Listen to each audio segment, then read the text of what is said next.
In 1487, the king of the Congo greeted the Portuguese explorer as a friend and a brother. Diego Cayo, the explorer, was on his third voyage to the kingdom of the Congo. He had been invited by the ruler, the Mani Congo, to visit him at his royal capital. The Portuguese explorer found the African ruler seated on a royal stool of ivory, surrounded by counselors and men-at-arms. The meeting was a great success, ending in friendship and alliance. Within a few years, the Mani Congo and the King of Portugal were writing letters to each other, calling each other royal brothers.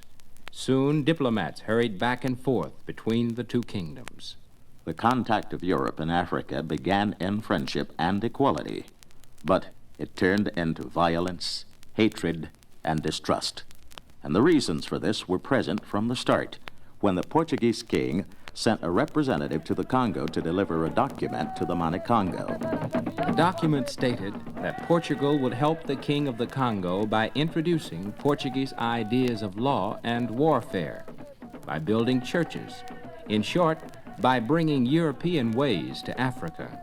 That was the civilizing mission of the Portuguese.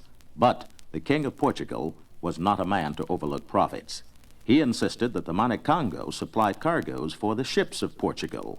Also, my dear De Silva, you must make my brother, the Mani Congo, understand that this expedition we send you on has cost us much. It would be unreasonable to send it home with empty hands. Although our principal wish is to serve God and the pleasure of the king, nonetheless, you will make him understand, as though speaking in our own name, what he should do to fill the ships, whether with copper or ivory, or especially slaves.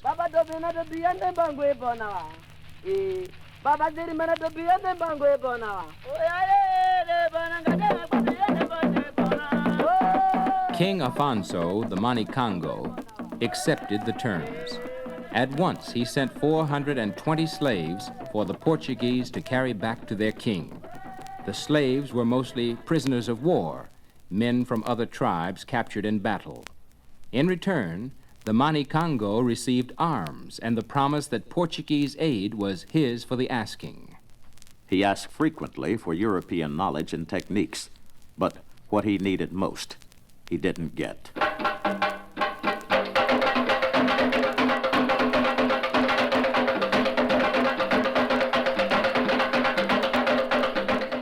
Most high and powerful Prince and King, my brother, there are among us old folks and people who have lived for many days. It happens that we have many and different diseases which put us very often in such a weakness that we reach almost the last extreme. The same happens to our children, relatives, and others owing to the lack in this country of physicians and surgeons who might know how to cure properly such diseases. We have neither dispensaries nor drugs which might help us in this forlornness. We beg of you to be kind and agreeable enough to send 2 physicians and 2 apothecaries and 1 surgeon.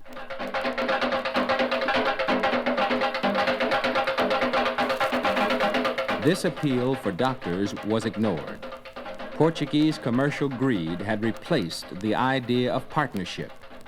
What King Afonso wanted for the Congo was doctors, school teachers, priests, skills, and education. What the Europeans wanted from the Congo was slaves. At first, the trade in slaves was a trickle. The Europeans were as interested in Africa's other riches, her pepper and palm oil, her gold and ivory. But in 1492, 5 years after the Portuguese explorer met the king of the Congo, another explorer made a discovery that changed the course of history. His name was Christopher Columbus. His discovery of the New World was the discovery of unbelievable riches for the Europeans. Sugar, rice, tobacco, cotton, precious minerals. These were the raw materials which the Europeans would use to build giant empires. The only raw materials they lacked was labor. For this, they turned to Africa. In the early 1700s, the American colonies were eager to obtain slaves. The cry there was, slaves. I certainly do not see how we can thrive until we get a stock of slaves sufficient to do all of our business.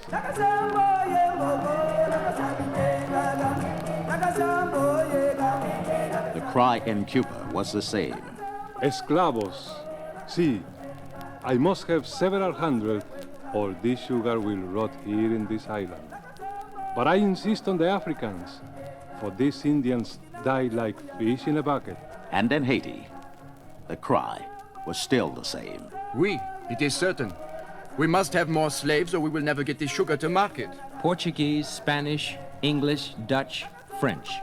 They all needed slaves to work their new lands to the west. The islands of the Caribbean, the great continents of North and South America, and the ribbon of Central America that linked the two. The Portuguese had laid the groundwork in the Congo. Their fellow Europeans soon swarmed over Africa's west coast. The first slaves were taken by piracy. European raiding parties hunted and trapped slaves on a small scale. But this method turned out to be inefficient.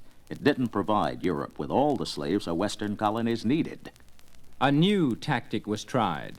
The Europeans helped African kings and chiefs fight their wars against each other.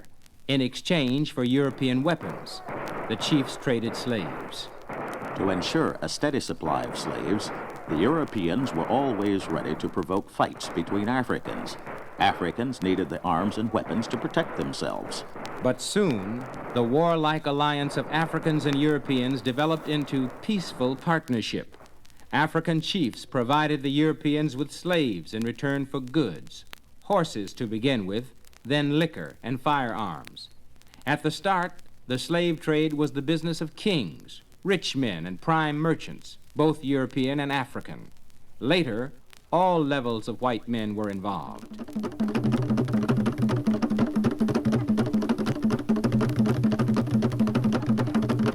Many Africans protested, and many rulers made laws against selling Africans to Europeans. As far back as 1526, King Afonso of the Congo saw what was happening and tried to stop the slave trade.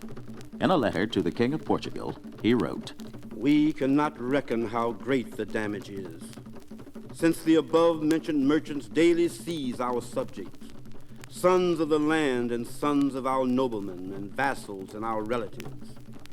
Thieves and men of evil conscience take them because they wish to possess the things and wares of this kingdom. They grab them and cause them to be sold, and so our country is being utterly depopulated." Other Africans protested through the years, but their voices were drowned by the clamor of men seeking profit. European merchants saw a way to riches in their new colonies, a way that demanded millions of slaves. At first, Europeans marveled at the riches they found in Africa, the gold and spices, the beautiful works of copper and bronze, the richly woven cloth, the precious stones. They soon lost interest in all but one thing: slaves. Africans soon found that they had to sell men if they expected to keep receiving European goods. Unless the African rulers delivered slaves, Europeans threatened to go elsewhere. The system was ruthless, but Europeans were convinced that it was the only way to profit. Africa began to feel the effects of losing its best young men and women to the slave trade. So many were taken from the coastal regions that local industry and trade dwindled or collapsed. The man who produced was worth more than his products. Millions of skilled workers and craftsmen were now thousands of miles to the west in the cane and cotton fields. The responsible positions the Africans may have held in their own communities could not always be filled. The communities themselves began to suffer.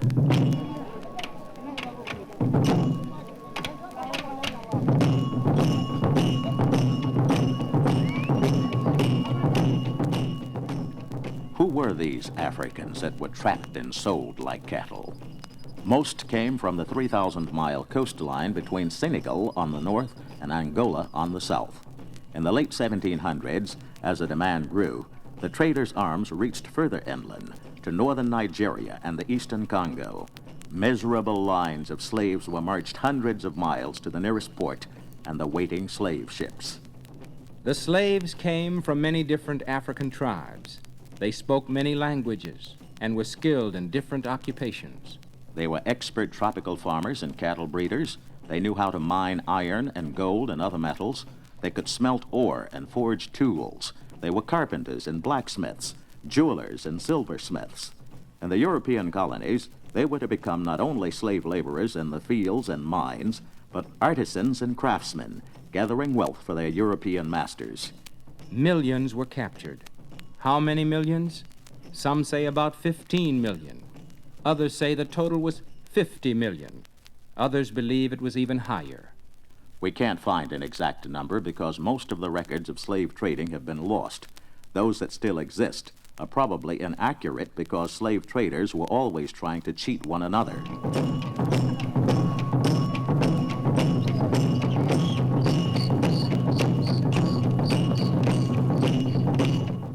Slavery did not begin with the arrival of Africans in the New World. It had started thousands of years before. The first slaves were often people captured in warfare. Hebrews, Greeks, Romans. They all had slaves. Before the birth of Christ, Greeks bought slaves from pirates. Children were sometimes sold into slavery. Men were sold into slavery to pay their debts. In ancient Rome, slaves flowed in whenever the Roman armies won a war. Africans themselves had kept other Africans as slaves. Most were prisoners of war. Others were criminals. But unlike the slaves of the New World, African slaves were more like domestic servants. They were regarded as members of the family and kingdom and had well-defined, respected rights. In Africa, slaves were allowed to earn money, and they were often able to purchase their freedom, often able to purchase their freedom, often able to purchase their freedom, often able to purchase their freedom, often able to purchase their freedom, often able to purchase their freedom, often able to purchase their freedom, often able to purchase their freedom. In some parts of Africa, slaves rose to be kings. A slave named Gustavus Vassa learned to write in English. In his autobiography, he compared the two types of slavery. In my boyhood, those prisoners of war not sold or redeemed we kept as slaves. But how different was their condition from that of the slaves in the West Indies? With us, they do no more work than other members of the community. Even their master's food, clothing, and lodging were nearly the same as theirs.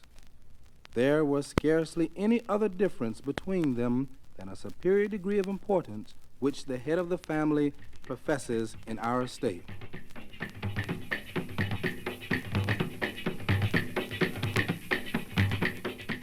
This was very different from slavery in the New World.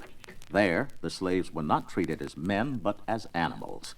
In 1785, a Swiss traveler to the Americas wrote this description of a gang of slaves at work.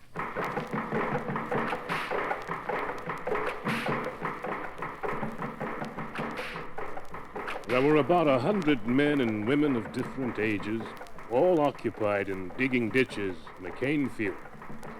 The majority of them naked or covered with rags.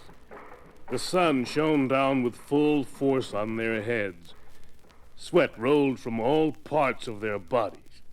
Their limbs, weighed down by the heat, fatigued with the weight of their picks and by the resistance of the soil, strained themselves to overcome every obstacle. Several foremen, armed with long whips, moved periodically between them.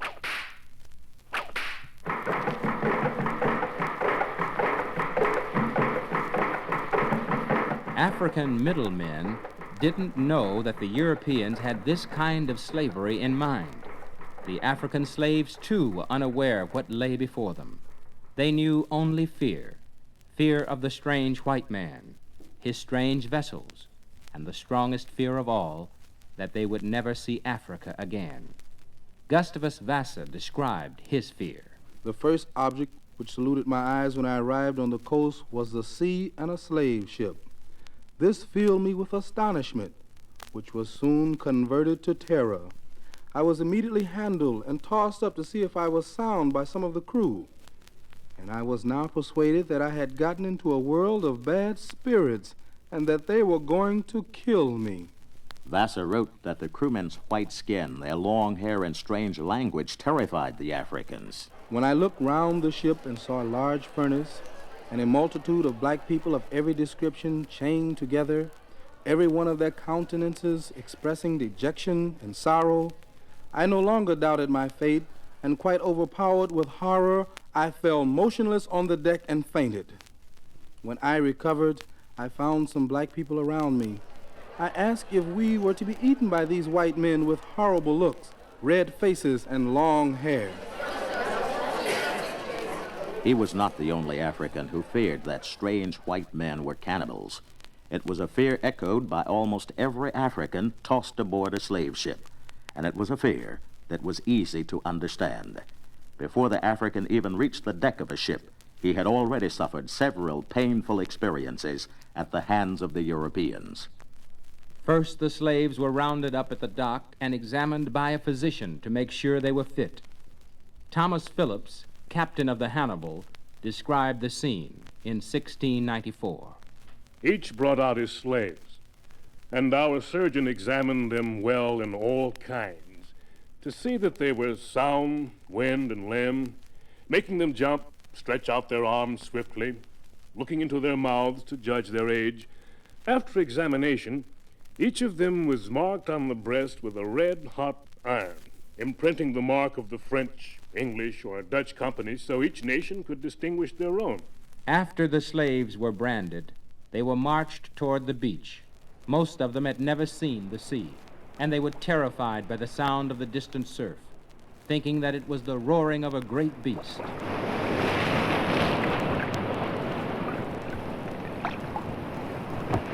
Then they saw the ocean and the waiting ship.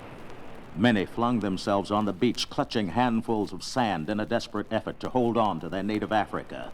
Some tried to strangle themselves with their chains. But the slavers, white and black, were prepared for every form of rebellion. Special captains of the sand had been posted along the beach. Their job was to beat, push, drag, and carry the slaves to the big canoes waiting to ferry them to the ship.